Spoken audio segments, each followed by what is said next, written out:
Mahilig ka ba sa pagkain ng itlog? Aba, ayon sa Department of Agriculture, damihan ang pagkain nito ngayon. Bukod sa masustansya na mura yung mabibili ngayon sa mga pamilihan. At yan ang kwentong kalye ni JM Encinas. JM?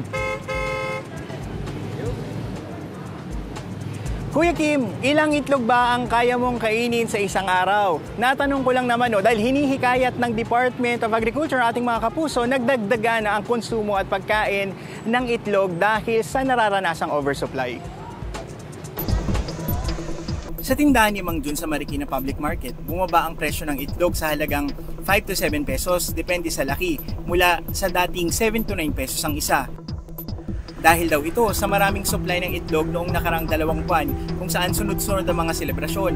Idagdag pa raw ang nararanasang malamig na panahon na mainam sa egg layer industry. Sa ngayon medyo bumababa Medyo bumababa. Siguro maraming supply. Kaya ang Department of Agriculture, hinihikayat ang publiko na kumain at kumonsumo ng mas maraming itlog.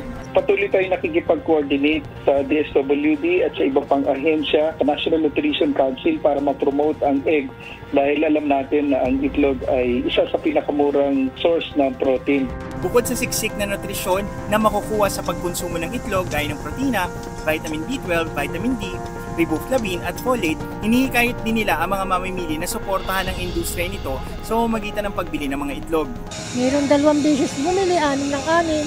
Hanggang walang pera Kung kami araw-araw itlog, parang ang hirap naman. Parang kumbaga para sa amin parang alternative na lang din na consumption yung itlog din. Kung halimbawa wala din mapagkukunan, yun lang din ang niluluto. Ayon sa Philippine Heart Association, ang isang taong may malusog na pangangatawan pwedeng kumain ng 6 hanggang 7 itlog sa isang linggo.